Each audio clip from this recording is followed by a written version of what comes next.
김정은 국무위원장이 김여정 제1부부장과 핵심 엘리트들에게 일부 권한을 넘기고 있다고 국가정보원이 국회에 보고했습니다.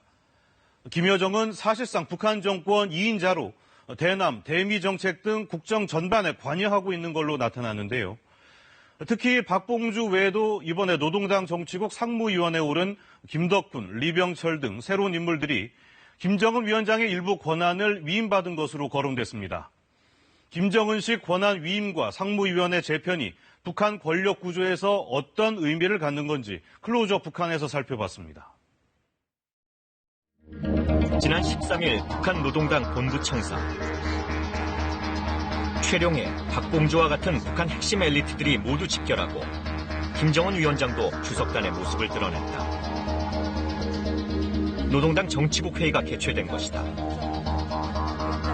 수해 복구와 주민 생활 안정 보장 등이 논의된 회의.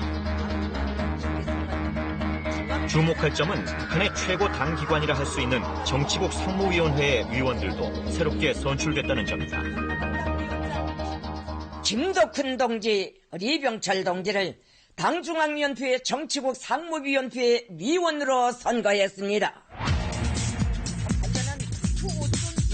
이로써 김정은 위원장과 최룡해, 박봉주로 구성된 기존 3인 체제의 상무위원회는 김덕훈, 이병철까지 5인 체제로 재편됐다. 상무위원회 재편과 함께 또 다른 권력구조 변화도 확인됐다. 지난 20일 국가정보원은 국회 정보위원회에서 김정은 위원장의 핵심 권한이 여동생 김여정 제1부부장에게 위임됐다고 보고했다.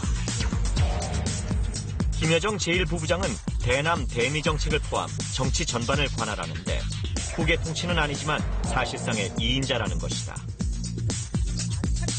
경제 분야에서는 박봉주와 김덕훈, 군사 분야에서는 이병철 등 상무위원회 위원들이 권한을 위임받은 것으로 전해졌다.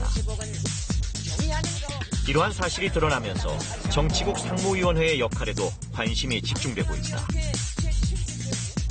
정치국 상무위원회는 사실상 북한의 어떤 노동당의 최고 의사결정 기구로서 그 면면들이 북한 정치에 갖는 의미가 매우 크다고 볼 수 있거든요. 상무위원회의 구성이 어떻게 되느냐에 따라서 어떤 그 북한 내부의 권력 지형도를 파악할 수 있고 또 김정은 위원장이 어떤 분야에 어떤 정책적 중점을 두고 있느냐라는 것을 알 수 있는 부분이라고 봅니다. 마침내 1970년대를 통화하는 당시의 6차 대회에서 온 세상 인민들은 장군님께 영광을 드렸습니다.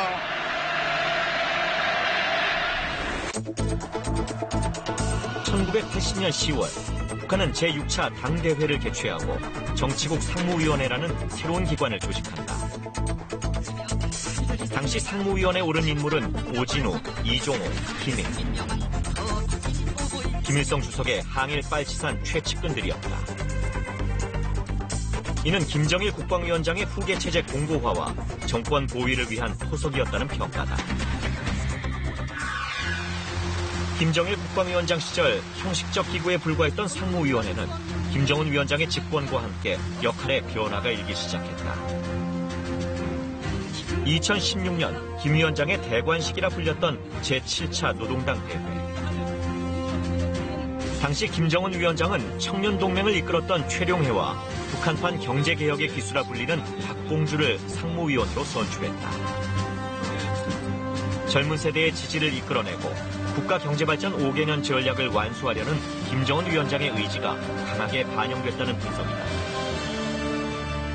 김정일 시대에는 후계체제 공고화라든지 정권의 안전을 위해서 어떤 지배연합의 한 부분으로서 그 상무위원회를 이용했다면은 김정은 시대에 들어와서 상무위원회는 김정은 정권이 추진하고 있는 역점 정책적 과업에 대해서 핵심 책임자를 상무위원으로 임명함으로써 정책 추진력을 강화하고 역점 사업을 어떤 활력을 불어넣기 위한 어떤 그런 수단으로 활용하는 게 아니겠느냐 그렇게 볼 수 있습니다.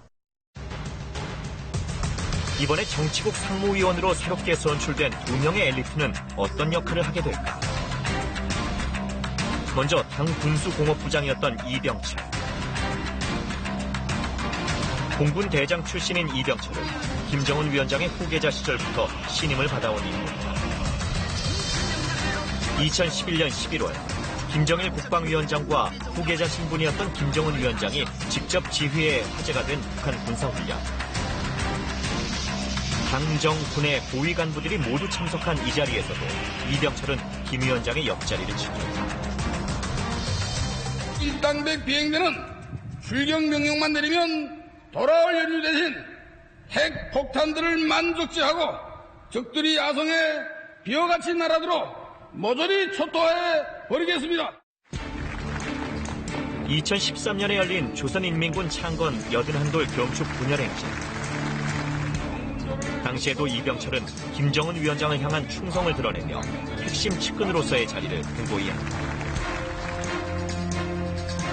북한의 주요 전략무기 실험 때마다 김정은 위원장을 수행하며 이 분야 핵심 실세임을 과시한 것이다.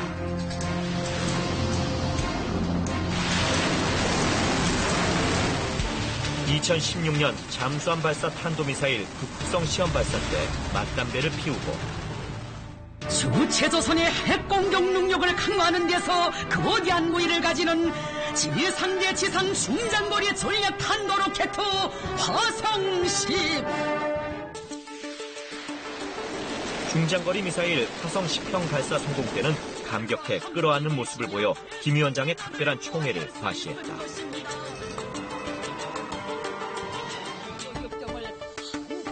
이처럼 북한 핵개발 분야의 핵심인 이병철이 상무위원으로 선출됨과 동시에 권한까지 위임받음으로써 그의 영향력은 한층 커졌다는 평가다.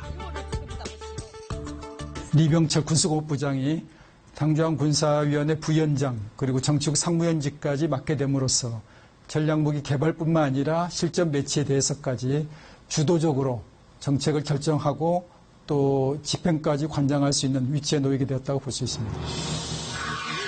1961년생 북한 엘리트 중에선 상당히 젊은 나이로 내각 총리에 오른 김덕훈. 김덕훈의 첫 공식 일정은 수해복구 현장 점검이었다. 최근 들어 주민생활보장을 부쩍 자주 주문해온 김정은 위원장의 정책을 적극 이행하겠다는 의도로 풀이된다. 자강도 인민위원회 위원장을 거쳐 2014년 내각 부총리를 역임한 김덕훈은 북한 내부에서도 실력 있는 경제 엘리트로 알려져 있다. 우리가 눈여겨봐야 될 것은 자강도 인민위원회 위원장입니다. 그러니까 우리가 자강도가 어떤 곳이냐면은 북한의 핵심 군수산업기지가 거기에 있습니다. 그래서 자강도 당 비서를 하거나 자강도 인민위원회 위원장을 하면은 사실은 군수 담당 비서가 될 수 있고 아니면은 내각의 경제 핵심 부서로 돌아오는 거거든요.